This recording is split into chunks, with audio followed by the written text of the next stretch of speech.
want to find that drive and focus that has you locked in and on fire every single day, my book, The Mirror of Motivation, will do it for you. I bought a copy for you. You take care of the shipping. The book is free. Click the link down there. I got you. You are now tuned in to the show where you learn the discipline to show up day after day to do the work, the confidence to put yourself out there boldly and authentically, and the mental toughness to continue showing up, doing the work, putting yourself out there even when the success you've expected to achieve is yet to be achieved. And on top of all this, you get a huge dose of personal initiative. That is the go-getter energy that moves me, you, him, her, and everyone else out there to go make things happen instead of waiting for things to happen. We put all of this together into one package. Yes, we do that for you. And what you get is the mindset, the method, the philosophy, the book, the show, known as Work on Your Game. My name is Dre Baldwin, also known as Dre All Day, and welcome to the show. Today's topic is giving yourself more chances to win. Now, while we all want to win in life, I think you do. If you don't, you probably shouldn't be listening to this show. But since you're still listening, we all want to win in life. And the more chances you give yourself to succeed, it's just a better chance that it happens, right? You just give yourself more options for winning. You got a better chance of winning. You buy more lottery tickets, you got higher probability of actually winning the lottery. But today we're not talking about the lottery. We're talking about winning for yourself in life, which is much higher, much better odds for you than the lottery, simply because you have such few competition. There's not too many people out there who are consciously actively trying to stop you from succeeding in life. So you don't have any opposition as opposed to the lottery where you got a lot of opposition, like the odds and all the people out there and all that other stuff. But these principles that I'm going to talk about here today, when it comes to giving yourself a chance to win, these apply not just overall in life, but you can apply these also in specific areas of your life. And as we get into these points, you'll understand that a lot more clearly. So the topic, once again, is giving yourself more chances to win in life. Point number one.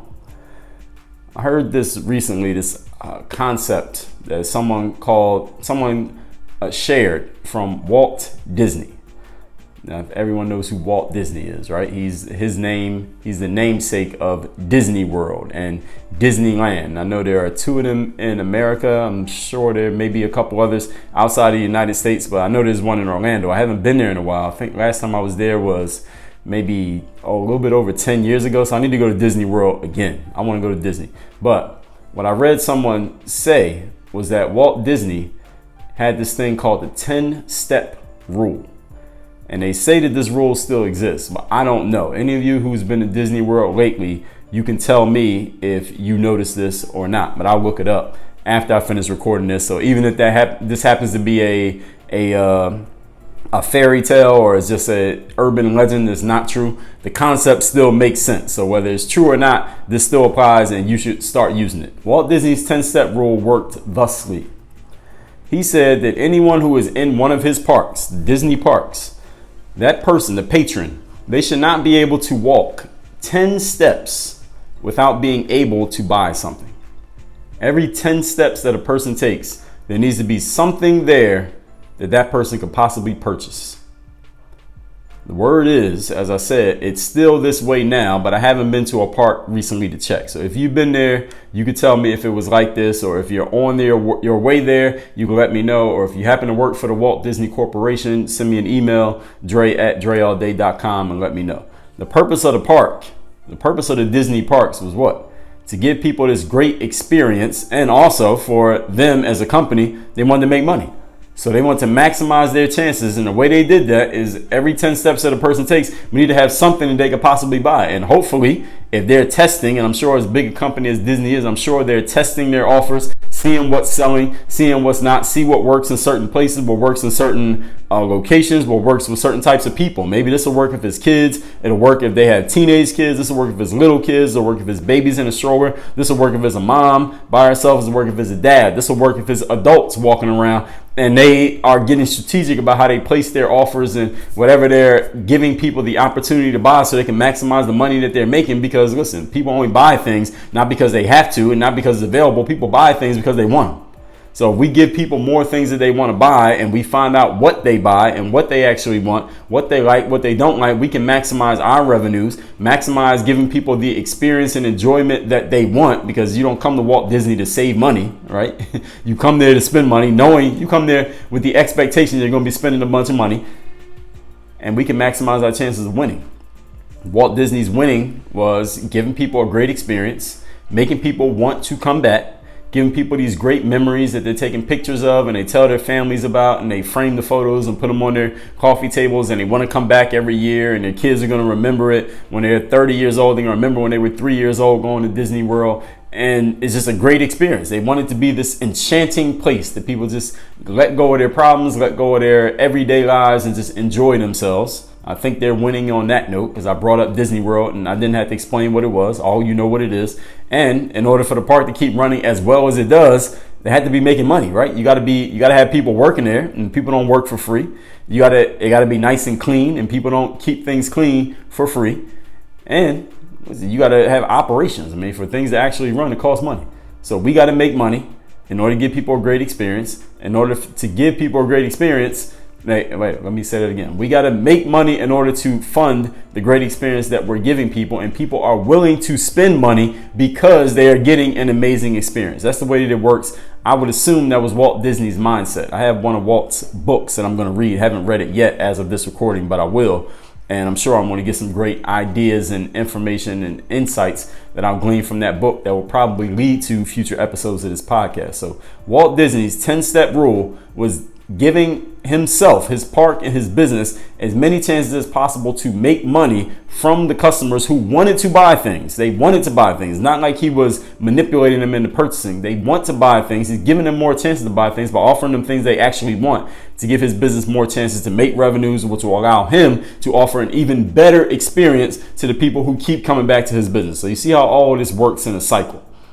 So the first point here is giving yourself as many chances. Let's say this is just a business example, but in anything else that you do, where are you putting yourself in as many places as possible so that people can find you, so that people can know about you? You happen to be a local business. Are you in the local yellow pages? Are you putting leaflets in the doors of the residents of the neighborhood? Are you sending out robo phone calls? Are you sending emails to people? Are you buying mailing lists, physical mailing lists, email lists, so you can contact the people in the neighborhood and let them know who you are? Are you knocking on doors one by one and telling people, hey, we're in business, this is what we're doing, this is what we're offering, how can we possibly help you? I read this story, I can't remember where I heard it from, but there was a doctor who was starting his own private practice in a certain town, but there were a whole bunch of doctors already with private practices in this town. So the advice that doctor was given, this new doctor, was don't start a business here in this town because there's too much competition. There's no way you're going to cut through the fat of all these other people out here. You'll never stand out. You won't make any money. You'll go out of business.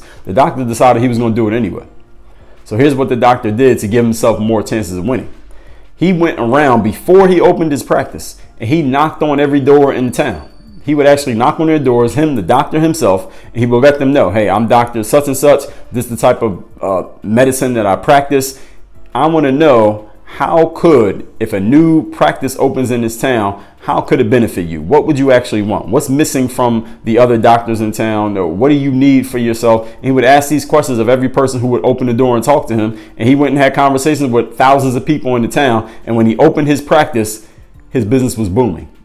Why was this?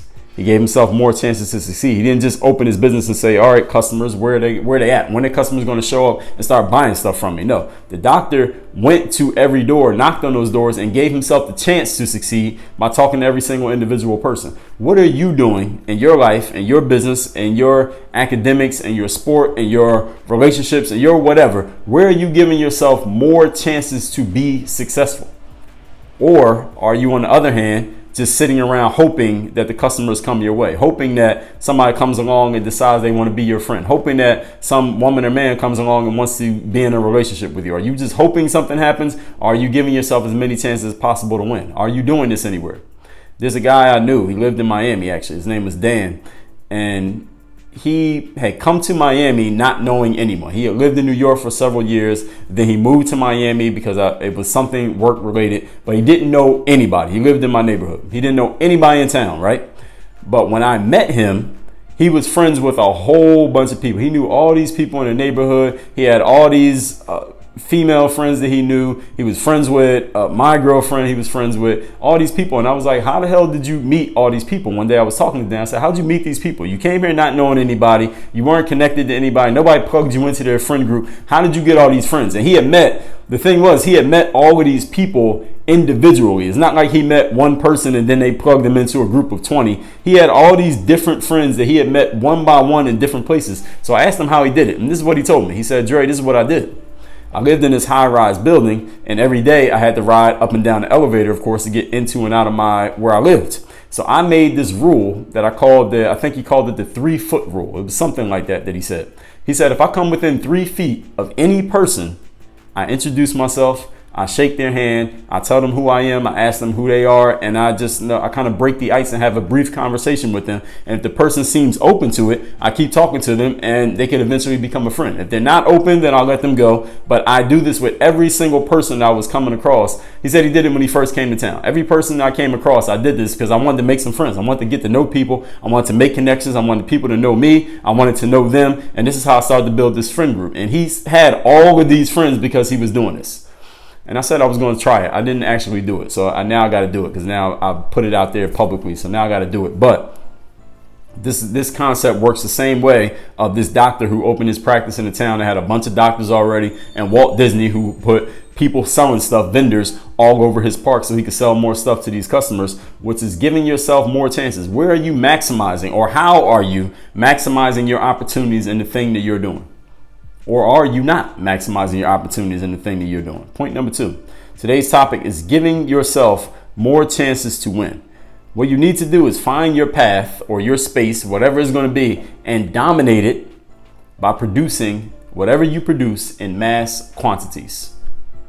So this is basically another way of saying what I just said in point number 1. Walt Disney understood that one of the things that he produced was sales. He needed people to buy stuff. You sold you a ticket to get into the park, but he wanted to sell more stuff to you while you were in the park. So the way that he could maximize his opportunity, what did he produce in mass quantities? More vendors, more products, some stuffed animals here, some cotton candy over here, some bottled water and drinks over here, some food over there, some hot dogs over here, whatever it was he was selling, right? Some costumes over here, a balloon person over here, take a picture with Mickey Mouse for $5 over here. All he was doing was producing in mass quantities the thing, whatever his space was. His space was, we want to sell more things. So how can we produce that in mass quantities? All we got to do is put more vendors all over the park. So anywhere you go within 10 steps, there's another chance for you to buy something. That's what he did.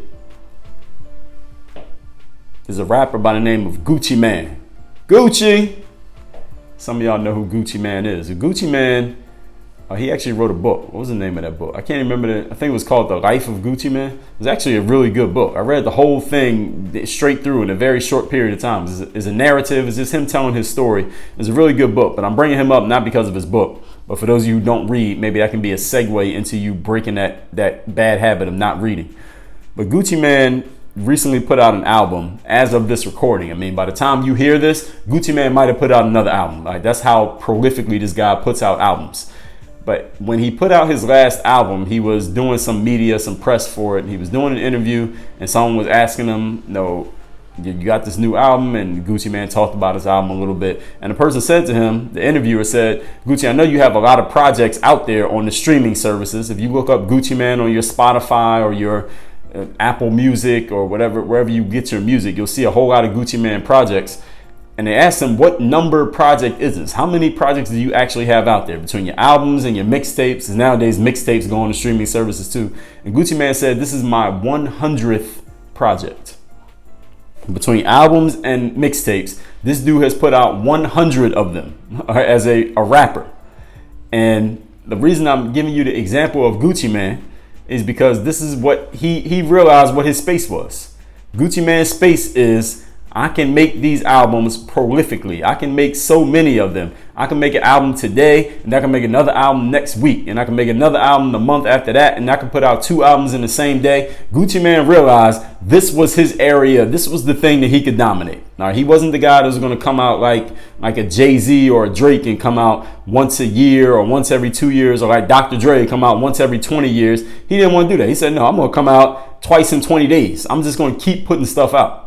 There was a period of time is Gucci Mane has become really popular in pop culture, especially in hip hop culture over the last few years. But for about 3.5 years, Gucci Mane was incarcerated. He was I believe he's in federal prison. I know he was locked up. I'm not sure if it was state prison or federal prison. He was locked up for about 3.5 years. While Gucci Mane was locked up, he was putting out music. He had mixtapes and albums coming out while he was in prison. And it's not because he was getting on the phone and rapping over the phone. It was because when he knew he was going to get locked up, and probably even before that, the guy was just in the studio creating music over and over and over and over again. And then obviously he coordinated with someone who was not incarcerated, someone who worked with or for him, to release these projects while he was away, which allowed him, Gucci Mane the rapper, the brand, to keep his name buzzing and keep his name top of mind to his fans, even though he was not even free to be doing shows or doing media, doing press, or even to create new content. But he created this stuff and said, all right, put this one out, then this one and this one. So the whole time he was locked up, if you didn't know he was locked up, if all you did was just follow him on a streaming music service, you wouldn't even know he was in jail, in prison. Why? Because he kept putting new stuff out. But he understood what his space was. He understood his lane was I could put out as many of these as possible. A book publisher, you know that they don't really care if they invest in one author's book and the book comes out and the book doesn't do great. That book just flops, bombs, and nobody buys the book. The book publisher doesn't care. You know why they don't care? It's not because they just like to throw away money. It's not because necessarily they can print money and it's so easy to make money. The reason why they don't care if one book doesn't do well is because as soon as your book comes out, if you get a major publisher deal from a major deal from a book publisher, they have 100 more books coming out within the next 365 days. So it really doesn't matter if yours doesn't do well. All they need is one of them to do well. Or if all of them just do okay in aggregate, the company makes money. What are they understanding? That their space, their lane, is not to put out a book that becomes a hit, because a lot of books that come out don't become hits. Most of them don't. 99% of books that get published every single year do not become runaway hits, bestseller, make a whole bunch of money for anybody. Most of them come out and there's crickets. Nobody hears anything. Nobody knows anything. That's how it works.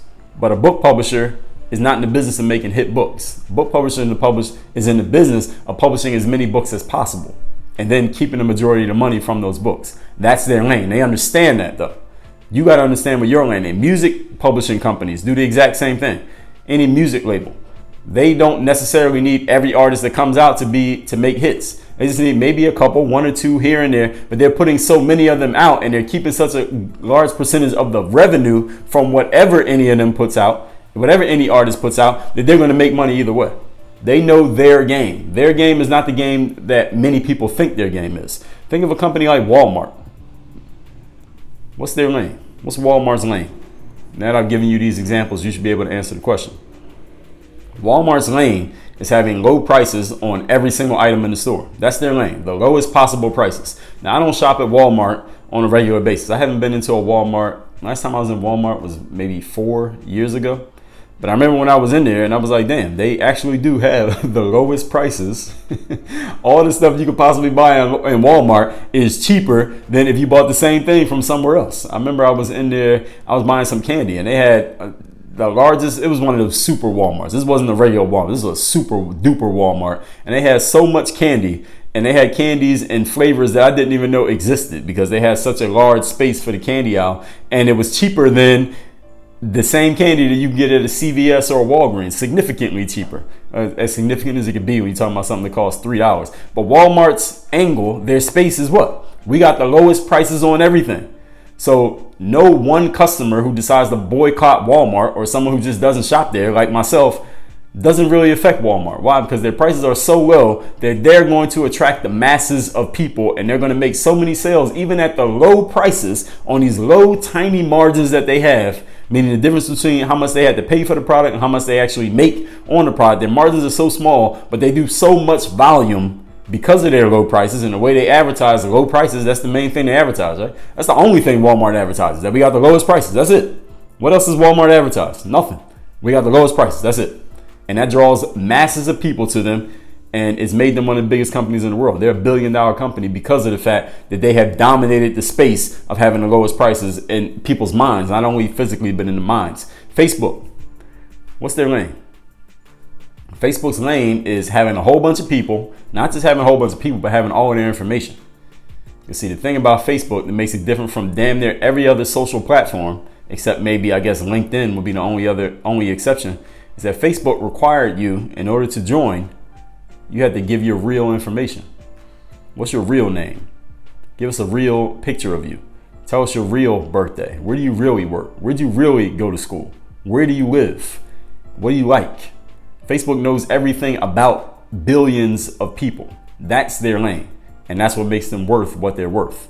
That's the space that they decided to dominate. So you need to figure out, what is the space that you want to dominate? I want you to understand that each of those examples that I gave you, Gucci Man, Facebook, Walmart, book publishers, music companies, they didn't go large. They didn't go wide in the thing that they were dominating. Gucci Man's a musician, but he wasn't going to dominate just all of music. He niched down, as they say. He got down to a niche of, I'm going to put out more albums than anybody else. That's the space that he dominated. Facebook didn't say, we're going to be the best social media platform. Whether you think they are or not, doesn't matter. Their space was, we're going to get everybody's data. That's the thing we're going to dominate. Walmart didn't say we're going to have the best products. They didn't say we're going to have the cleanest places. They didn't say we're going to give you an amazing customer experience. They don't do any of those things. What did Walmart say we're going to do? We're going to have the lowest prices. What is the niche that you're going to dominate? Find what that is, and once you figure it out, dominate it by mass producing whatever you produce, however you produce it. Point number 3.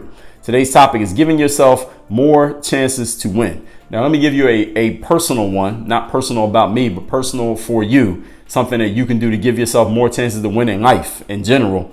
You got to become a polymath. You know what a polymath is? Doesn't mean you know different types of math. All right, I'm not qualified to give you that type of advice. All right, I took calculus, which is math 110 at Penn State University. I took it 4 times just to get a D. That's D as in dog. All right, to graduate. So I'm not telling you about taking math class. Polymath means, the definition of the word is a person of wide-ranging knowledge or learning. That's a polymath. It comes from the Greek word polymathis, which means, translated, having learned much. Here's where knowledge is power. All right, that's what I mean when I'm telling you to be a polymath, is where you acquire vast amounts of knowledge on various topics. You're a person of wide-ranging knowledge or learning. Again, that's a polymath. This is what makes your knowledge power. It increases your chances for and options to make things happen. The more things you know about, the wider your range of knowledge, the more areas in which you can offer value, the more different ways in which you can solve problems, the more different options and choices that you have for which you can be an asset to other people and to yourself and to society in general, the more power you have. Do you agree? This is how knowledge is power. And that knowledge is wide-ranging. It touches into different aspects, and you know how to interpret that knowledge and utilize it, apply it, and actually produce results. That's how knowledge becomes power. I know, for example, me personally, I know how to play basketball, but playing basketball doesn't last forever. So the question then becomes, for you athletes out there, when you no longer can play your sport, what else can you do? What else can you offer to the world besides your ability to do that thing? I know how to write books, but listen, there's no money in writing books, but there is money in selling books. Writing and selling are 2 specifically different skills. Do you have the skill of doing one, but not the skill of doing the other? Then you got a problem. If you can sell, you got to find a product. And if you can write, you got to learn how to sell it. Or if you can create anything, being able to sell it is where the money is going to come from. That's a skill. Being able to get people to care about it, drawing attention, that's also a skill. Being able to articulate what you know. If you have a lot of knowledge, but you can't share it with anybody, that's a skill. If you have a whole lot of experiences in life and a lot of perspectives, whether in life in general or in a particular area, particular niche area, that is a skill, and is a very valuable skill if you can articulate what you know. If you can take what's in your mind and articulate it out in such a way that a person who does not know what's in your mind, who has never met you, who has not been through any of your experiences, if you can articulate your experiences and your perspectives in such a way that that person can understand them, utilize them, and appreciate them, then you have value. If you can't do that, all your knowledge and experience will die with you. and you'll take it all to the most valuable real estate on earth, known as the graveyard. These are skills, not dying with your knowledge, but utilizing your knowledge and getting it out to the world so other people can benefit from it, then selling it in such a way that you benefit as well as them benefiting. All of these are skills. I talked about this in episode number 1254. Inches and Miles is the title of that episode. And it's all about you being able to go a mile deep in a specific area. Gucci Mane, Facebook, Walmart, what did they do? They went a mile deep in a specific niche area, but they went an inch wide in how they were going to go about it. Gucci Mane went a mile deep in, I'm going to make all of these albums and put them, I think I said that wrong. Gucci Mane went a mile deep in, I'm gonna make album after album after album and put all these things out. All right, he went deep in that, but he went a mile wide in that whatever he's going to talk about, whatever his songs are about, whatever his topics are, and the fact that he just kept putting out all these different albums. He didn't put out one album and then just say, all right, I'm just going to promote this one album for 6 months straight. He said, no, next month I'm gonna have another project coming out. So you better consume this one quick because I'm gonna have another one coming out real soon. Inches and Miles, again, that's episode 1254, where you can learn more about that concept, going an inch wide and a mile deep, where you're going to focus, but a mile wide and an inch deep in understanding the general landscape of life itself, or in a broad category that you decide you're going to get yourself involved in, however you decide to go about it. Let's recap today's topic, which is giving yourself as many chances to win as possible in life. Point number 1, Walt Disney had the 10-step rule. Nobody should be able to walk 10 steps in my park without being able to buy something. They say it's still like that now, so somebody can let me know. The purpose was to give people as much experience as possible, giving someone as many chances as possible to do what he wanted them to do. You need to do the same thing for yourself. Point number 2, find your path, find your space, and dominate it by producing in mass quantities. Gucci Mane did it with his albums. Book publishers and music companies do it with artists and authors. Walmart does it with low prices. Facebook did it with data. That's why they dominate. They pick a niche area and produce so much of it in such mass quantities that nobody can beat them. Point number 3, become a polymath, defined as a person of wide-ranging knowledge or learning, from the Greek polymathes, having learned much. Here's where knowledge is power. When it increases your chances for and options to make things happen. Maybe you can play a sport, but it doesn't last forever. What other skills do you have? If you can write a book, that's great, but can you sell a book? If you can sell things, that's great, but do you have a product? These are all skills within themselves. If you have experiences and perspectives, but you cannot articulate them, then you can't get them out into the world. Therefore, you cannot create the value from them. So in life these days, I talked about this a few episodes back, just having one particular skill and going a mile deep in that particular area may not be enough anymore, because you may need to do the other things that go around it in order to make it valuable. For example, if you're a great athlete, you may also need to know how to market and promote and sell yourself so you can get the opportunities to play the way that you want to play, where you want to play. Those are separate skills that you must develop in order to maximize your skill in the one area that you care about the most. This is where going an inch wide and a mile deep matters to have the ability, but a mile wide and an inch deep matters in all the other skills that go around it, the accessory skills that will complement your ability in that area in which you go deep. Again, listen to episode number 1254 and you'll get more on that, more than you even need, but it's better to have it and not need it than to need it and not have it. Work on your game. Dre all day.